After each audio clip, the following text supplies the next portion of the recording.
on the air. People still say to me, that was the scariest movie I've ever seen. Who is that? I think the fascination with ghost stories is that we love to be scared. It's easy to get into spooky stuff. It's just as natural as breathing. It was a revenge story. There's something more frightening to me in some ways when you can't personify evil. Stay away from the fog. Who's there?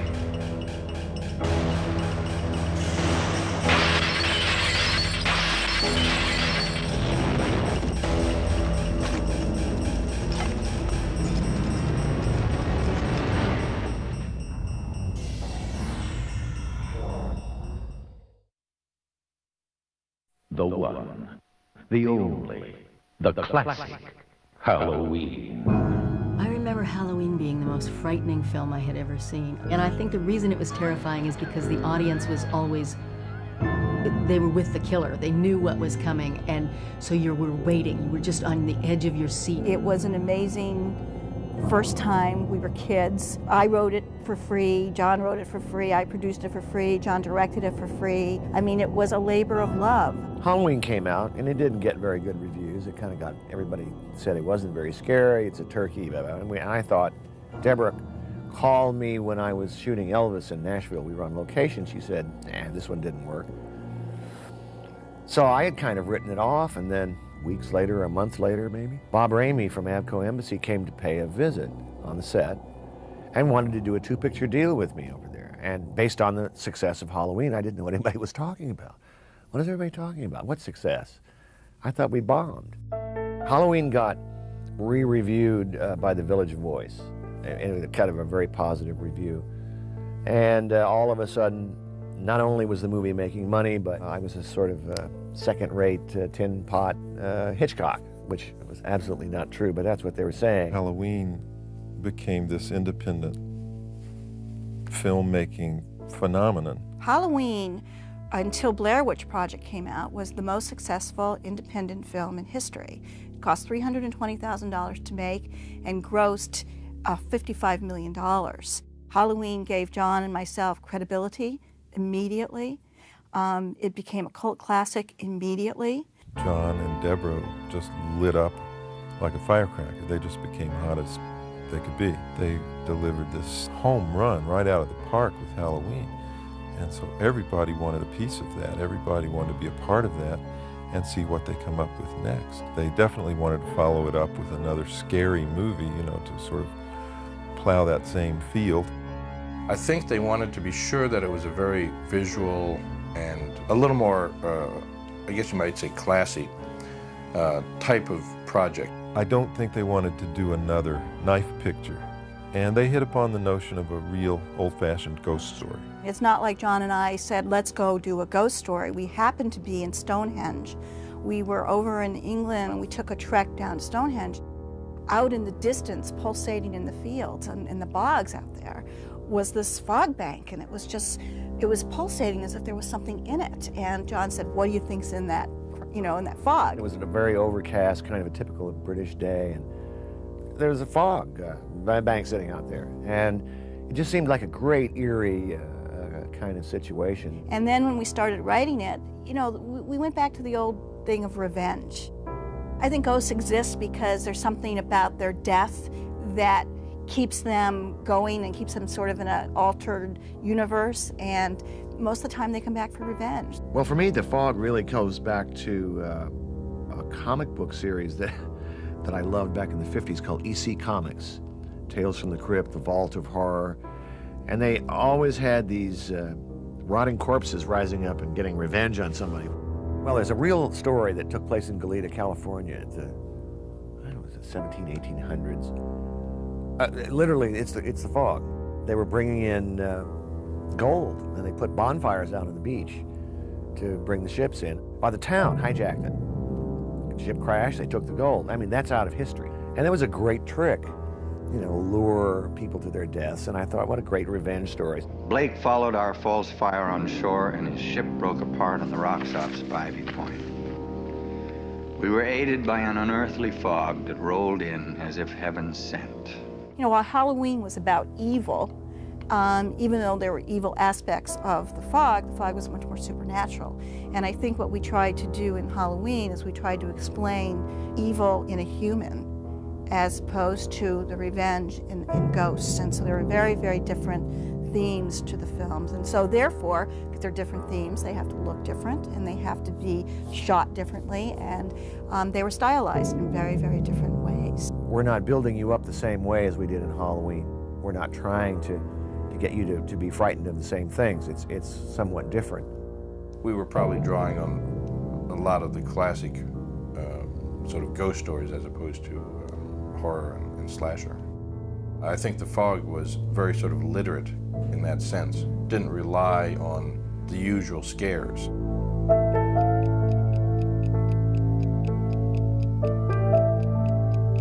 Edgar Allan Poe was my favorite author growing up. Edgar Allan Poe is certainly a classic example of taking the unknown and creating the sense of terror and unsettling feeling around it. I think the idea of a faceless kind of amorphous evil that we can't fight was terrifying. You know, it's something beyond us. Again, it goes to Lovecraft. There's some force that's coming to get us. Well, Lovecraft's always talking about something from beyond, something out there. There's some, either a god or a force or a creature that's used to be in control here and is now trying to take back control and is waiting to somehow revisit us once again. It's going away. There's an emphasis in The Fog on an ensemble cast. I knew I wanted to do something with Jamie again. It'll probably take me a month to get to Vancouver, and if I can sell them for $5 a piece, I'll be rich. In a horror film, you start out usually very normal, like a normal person, and you end up being a terrorized individual. So you have all this range to play. You go from sad to happy, crying, hysterical, your smarts come back in, determination, bravery, and all those things come into a horror film if you're the person who inevitably gets terrorized. I had worked with Adrienne Barbeau on Someone's Watching Me. She and I had been married, and I wanted to cast her in it. I'm not so sure I want you. You're just a voice on the phone.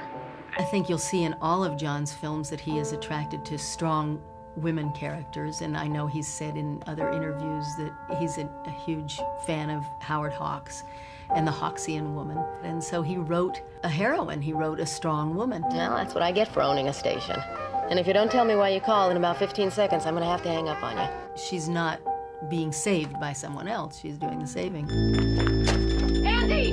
Andy, get out of the house! Mrs. Kubrick, get him out of the house, please, run! I became a John Carpenter fan when I saw a screening of Halloween. After the screening, I was very impressed. And I told him, I said, if you ever have a role for a middle-aged actress, I would love to be in your movie, because I really admire your work. I've always been a fan of Janet Leigh. I think you're taking all of this much too seriously. I was a fan, especially of Janet Leigh in The Vikings. It was one of my favorite old Viking movies. Here was an opportunity where we wrote this character who was kind of like the mayor of this town. All of us living here in Antonio Bay today owe a great debt of gratitude to those men and women 100 years ago. And why not cast Janet Leigh, my hero from Psycho, and just some incredible films. And we knew her phone number, so we called her and asked her to do it, and she did a great job. It's funny, but all I can think about is my silly dog barking all night. And My mom and I don't really work together in this film, which I must tell you, I prefer it, because it's very easy to put us together as a mother-daughter and make it a package deal in quite a few films, and we've been offered little parts here and there, mother and daughter. I would much rather work with her maybe in a film, but I'd rather save that one time that we worked together for a really terrific project. Our celebration tonight is a travesty. We're honoring murderers. For the priest, I think we needed to have somebody who was very sober in terms of his realization that he had kept the secret and he'd hidden it from everybody. And so I think Hal Holbrook is a brilliant character. He's Mark Twain. And I think to have Mark Twain have that evil side to him, that sort of negative side to him, for me, was very exciting. But it does not soothe the horror that I feel being an accomplice to murder. he was really scary. And my responses were, I mean, it was for real. Jesus. I'm sorry, Mrs. Williams. 11:55, almost midnight. The interesting thing about shooting John Houseman was that we shot that scene, which is around a campfire on a soundstage. My God, it was a fire burning on the shore. We set up this sort of fake little campfire, brought John Houseman in for a day. We're in our 20s, our late 20s, we're filmmakers, we're on our second film, and he was such a gentleman, and he's from the old school, and he validated in many ways the process that we were making the movie The Fog. Shit, I'm sorry. John has a very dark side. There is, you know, that duality in John that I think is thematic in every film he ever does. Evidence of deep penetrating wounds in each ocular orbit, entering into the cranial cavity. John is a storyteller using visuals.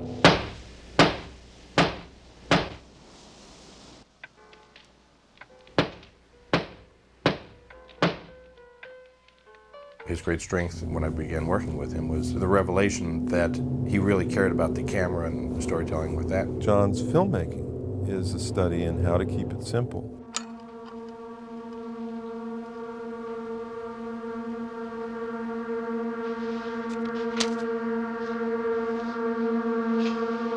He doesn't allow the tendency that many filmmakers have to indulge themselves or get involved in a fancy shot or pile it on. Like no other filmmaker I know, he really focuses in on what's the point at a given moment. What am I doing here? Am I about to scare somebody? Am I trying to convey tenderness in this moment? He really tries to keep it quite simple. I think it's a great secret. I think the primary reason I'm making movies is to get a response from the audience, is to get the audience to go with me down whatever path I'm trying to take them, whether it's to make them laugh or to thrill them or just make them jump. Hello?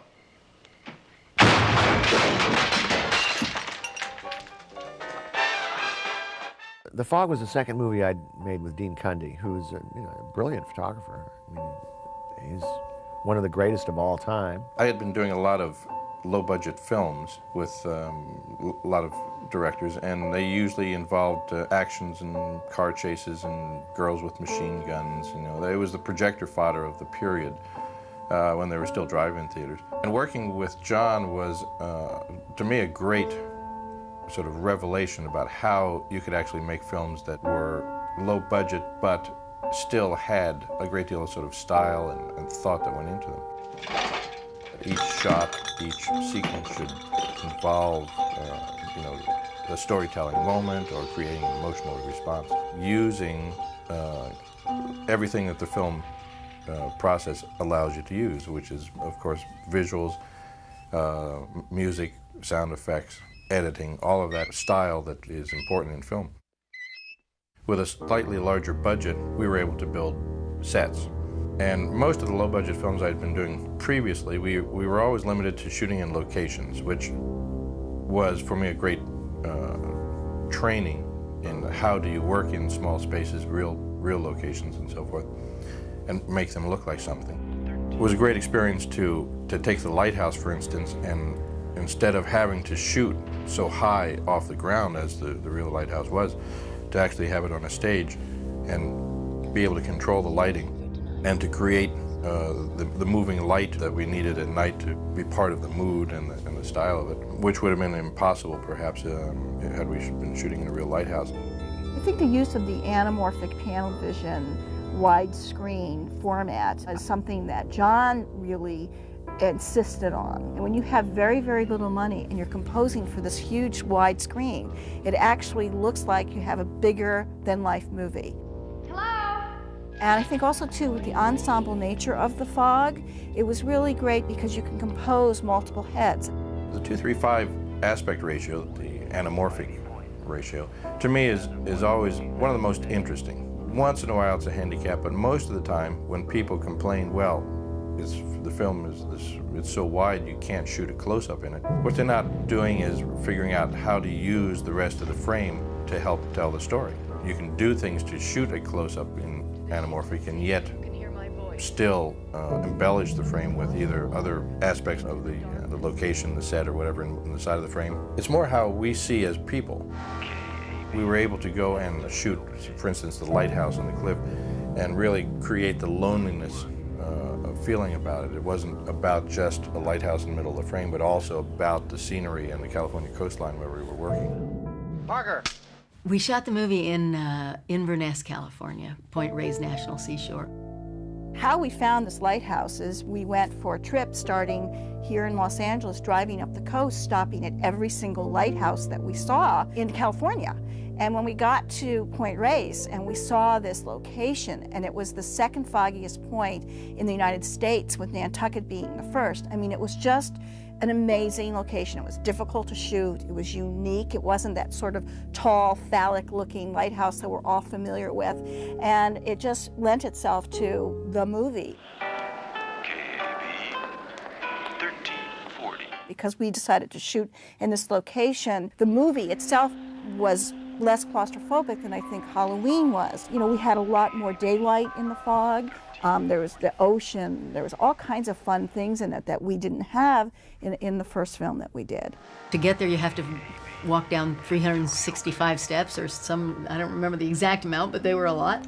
And then you had to walk back up, and it wasn't so hard for the actors, but the poor crew carrying the cameras and everything. And if it was too windy, then they closed the whole thing down. It was a national park. When we talked about the fog, we wanted it to be sort of a character. And how to create it, giving it a sense of life, giving it the ability to move sort of consciously. It's almost like a wall across the east end of town. It had to be sinister and contain an evil force.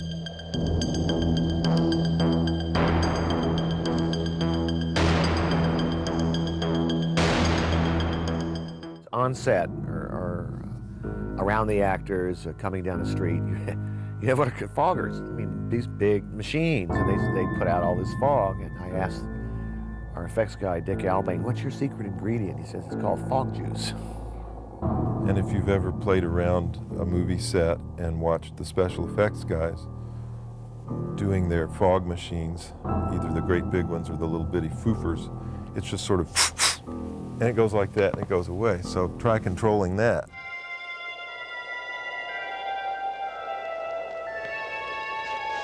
What they needed to do in that scene is that I was surrounded by fog, and suddenly the fog disappears.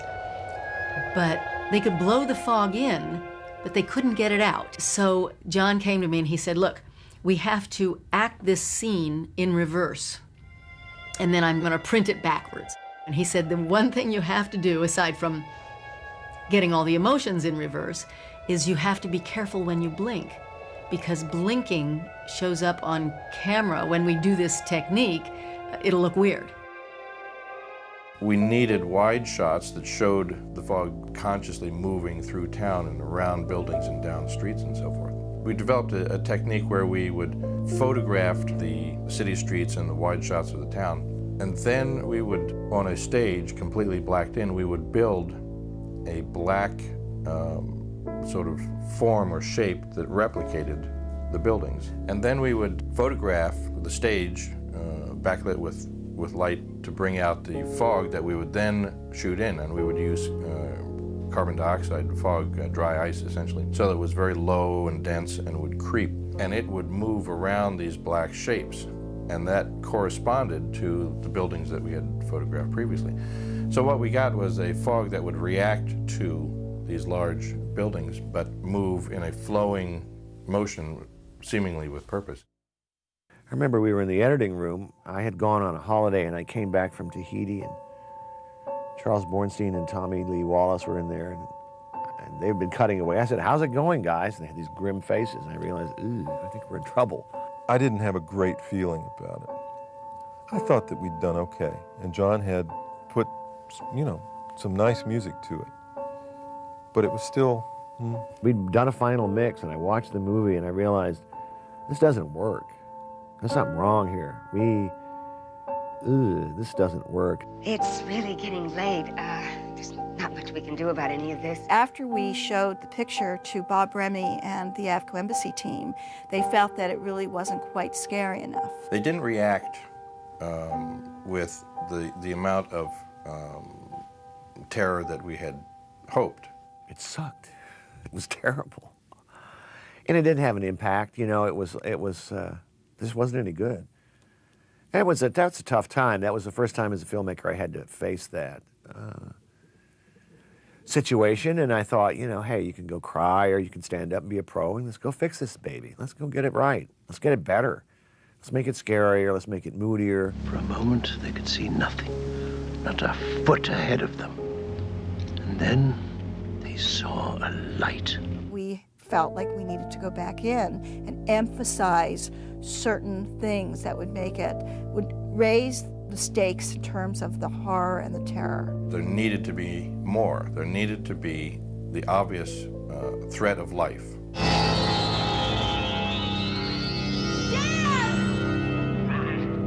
And that began this madcap process because we were actually not too far from the release date. We'd used up most of our cutting time. And so we sat down and realized we have to go back to work on this. And it was quite something else. And we tore it apart, put it back together again, did some reshoots, did some fixes, I redid some music, redid sound effects in a very, very short time and made our release. So we ended up going back and reshooting and put in more ghosts, more obvious ghosts. If it's extremely close, detail shot in the movie, it was probably shot late in the game. If it's like a kind of shot. The opening montage of the poltergeist activity in town, the car lights, all this opening was created out of nothing. Buck Flower and John Goff are on their boat, and they get killed in the fog by these killer ghosts. That was built and shot. Afterwards, we shot the interior of the boat where Tom Atkins tells this story. And he unzippered the pocket to give me the coin. It was gone. We had a scare that didn't work. We just had a terrible, terrible scene on a boat. So we fixed it. I think I'll go to Vancouver now.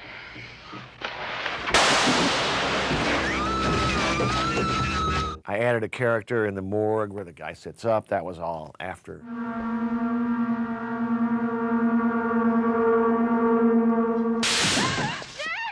And the biggest was the top of the lighthouse, our North by Northwest climbing on Mount Rushmore sequence when Adrienne goes up to the top and the ghost is behind her.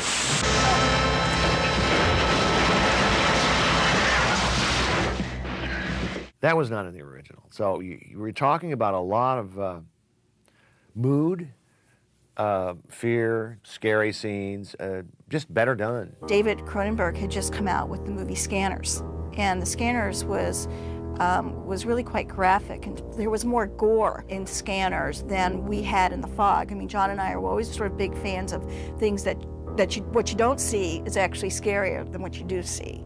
But the idea was that the audiences were getting, you know, they wanted to see more guts, they wanted to see more gore. We put in shots of meat hooks and weapons and body contact. Rob Bottin came in and created who we call Worm Face.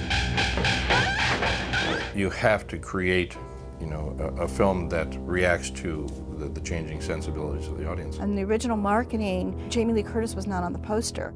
Jamie was not the lead. In fact, Stevie Wayne really was the lead. But in publicizing the film and marketing the film, because of the success of Halloween, we shot a poster with Jamie Lee Curtis holding the fog behind a door. And that became the symbol for the fog. And that's not exactly how we felt we should publicize it when we first began. Look into the darkness across the water. Look for the fog. John Carpenter's The Fog. What in the living hell is out there? The Fog, I think, was not as well received as Halloween. I think that The Fog has grown. I know that people say to me, The Fog is my favorite movie. I'm always asked, well, did you know at the time it was going to be a classic? And of course not. I mean, no one knows what they're making. I mean, they do the best they can. That you can get a feeling that this is working, or you can get a feeling it's not working, but you can only do the best you can. And we did good. This is $1 million movie. You gotta understand. We made some bucks on it. And no, it was not the big hit that Halloween was. I think it's best we call it a night here.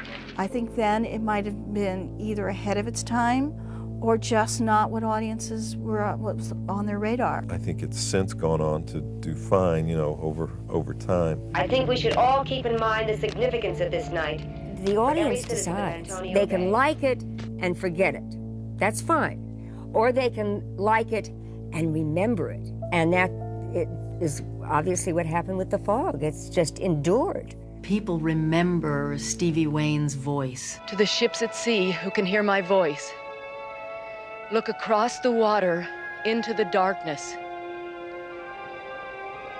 Look for the fog. Please join me in welcoming Mr. John Carpenter.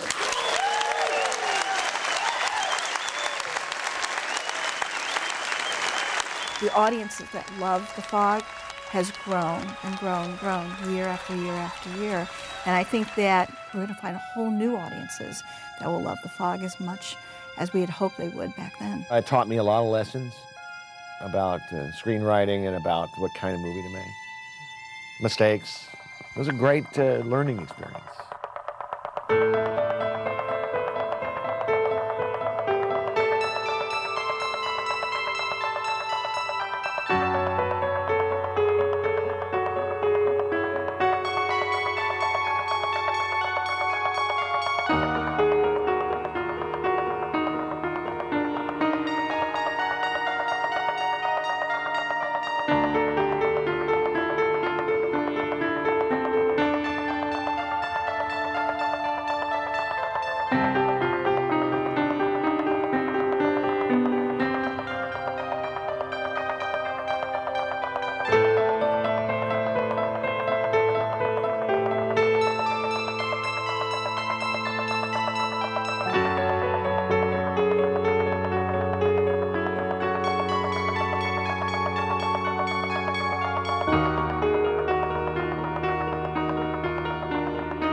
I wanted to make a film about the fog as a character, as a force of evil.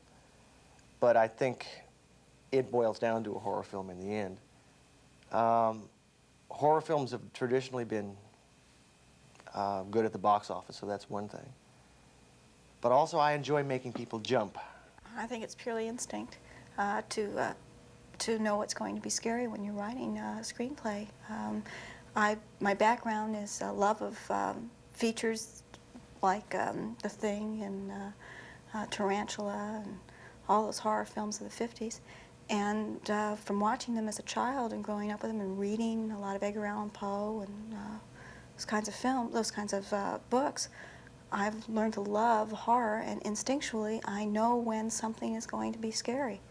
Suspense is the anticipation, what's going to happen, which builds the fear. I mean, you're afraid of the suspense because you're afraid that something's going to move all of a sudden, and you know it's going to move, and when it does, you're blah! But that's a wonderful talent to be able to create that on the screen. And obviously, Mr. Hitchcock has been a master of that for a long time, and I think that John does that beautifully. John wrote and directed a film for television, which was originally entitled High Rise, and then when it aired was called Someone Is Watching Me. And he had never met me, but he had seen me, and so he wrote a role with me in mind. Called me in and asked me if I'd be interested in doing it. I read the script and thought it was the best television movie script I'd ever read. So we started working together, and became friends and onward. And so we had had a working experience prior to The Fog. But The Fog was the first time we had worked together as romantically involved couple. And we made a great attempt to be very professional. Hey, What? the lights went out. Everything's going crazy. Barometer's falling, temperature's dropping. Then what is it? What the hell's that? Dan, what is it? What's happening? What is it?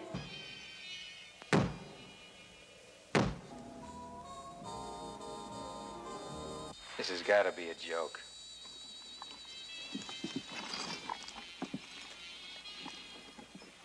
Someone's at the front door, sweetheart, playing a stupid joke. And whoever it is, they ain't gonna like finding me home.